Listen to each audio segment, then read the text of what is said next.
So, on your calculator, to do a 1 proportion z interval, we're going to go to stat. And then you're going to go over to tests.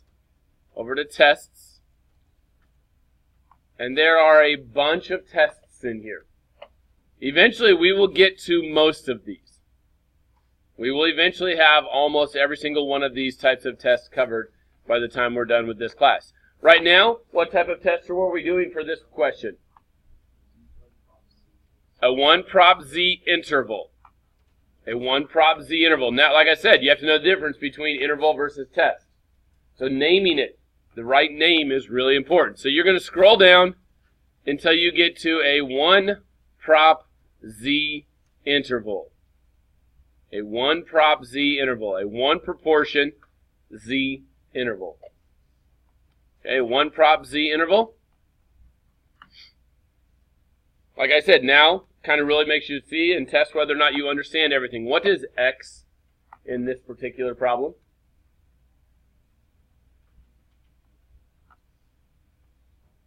This goes back to chapter 6. What does x represent? Our random variable. What does x represent?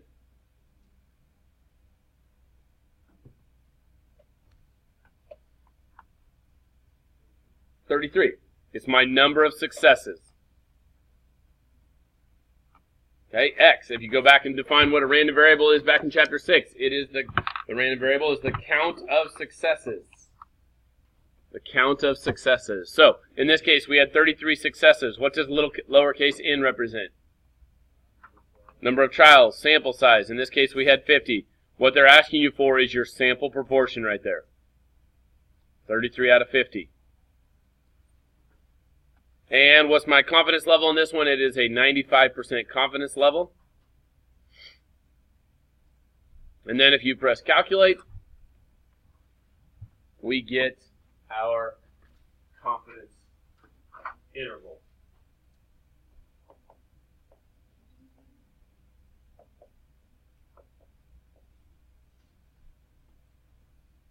If you would do it by hand, those are the exact same values you would get. 0.5287 and 0.7913.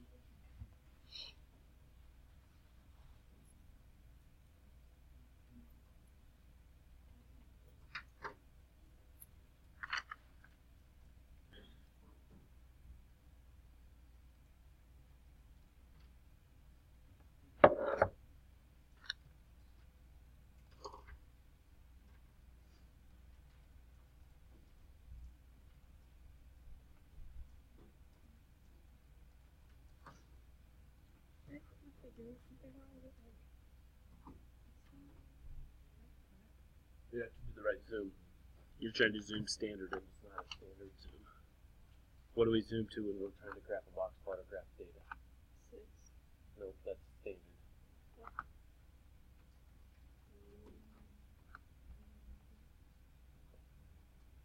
Mm-hmm.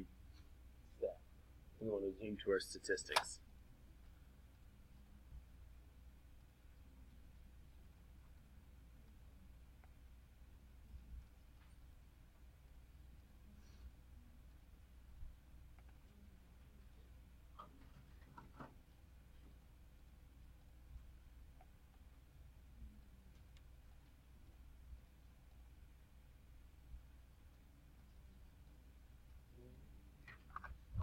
Does everybody have that data recorded? Okay, so we have our data recorded. We want to graph that data, so we're going to go into our stat plot. We're going to make sure it's turned on. And we're going to graph a modified box plot. My X list is list 1. My frequency is 1. And then we're going to zoom stat, zoom 9. What are we looking for on this box plot? Any outliers or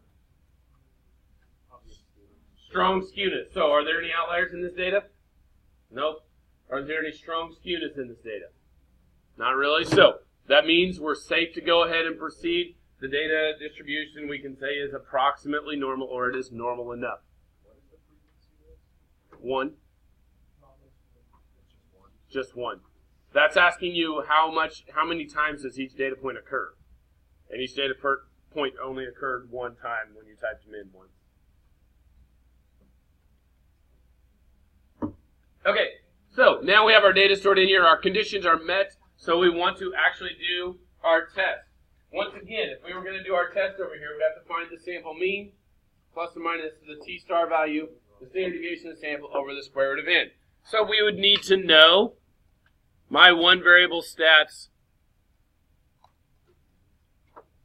My sample mean would be 24.9, my sample standard deviation 2.85, and we could build our confidence interval from our sample data there. Doing this all on your calculator though. Okay, go back into your stat, go over to tests. Which one do you think we're doing now? I heard somebody say it and then half yawn. It's a t interval, hence the name that we said earlier. It is a t interval.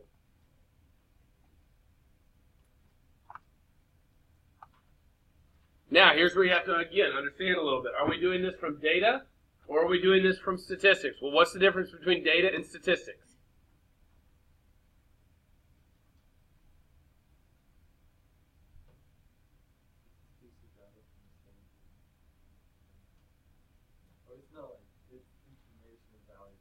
There we go. Data is my list of numbers. Statistics would be like the mean from a sample and the standard deviation from a sample. So in this problem, were you given data or were you given statistics? We were given data in this problem, and so my data is stored in list 1. And for this problem, I don't remember which one it is. What confidence level is this? 99% confidence interval.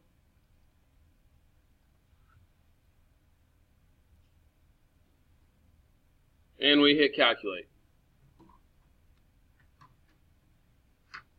And we get a confidence interval of 22.991 to 26.897. Notice that it gives you the mean from that sample as well as the standard deviation from that sample that we got from that list one variable stat that we just had a second ago. Okay, so a t interval, we are 99% confident. The interval from 22.991 to 26.897 squares will capture the true mean number of squares it takes to absorb 1/4 cup of water. Avery. Yep. So, going back to that, let's go back to this. Stat test t interval. What is the problem? What would it look like if you were given statistics instead of data? Because inevitably, every year I get somebody that comes up to me and says, Mr. McGinn, I don't know whether I'm supposed to do data or statistics. And I'll say, same thing I'm going to tell you now. I can't help you with that because we talked about that in class.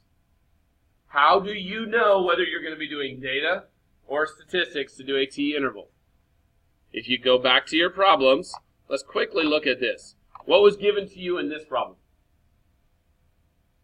Data. Let's go to a different problem here. That's a proportions problem. What's given to you in this problem? Data or statistics? Data. Let's go to this problem. What's given to you in this one? Data or statistics? Statistics are given to you in this one. It tells you the sample mean from the Oreos and the sample standard deviation from the Oreos. So this one is statistics. If we were going to do a confidence interval with this one, we would do statistics. So let's do that real quickly. Everybody flip back over to this problem.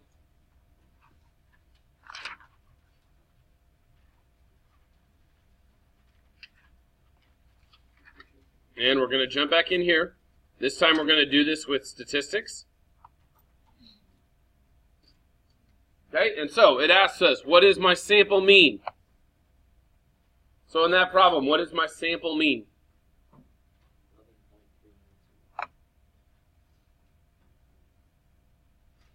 11.3921.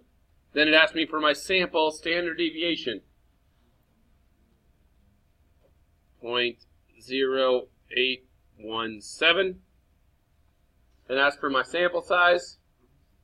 In this case, it was 36. And it asks for my confidence level. And in this one, it asks for a 95% confidence interval. So 0.95. So we've entered all of our statistics in there. And we hit calculate. and voila, you'll get the exact same interval that we did when we did it by hand. Are we good with this? Using the calculator.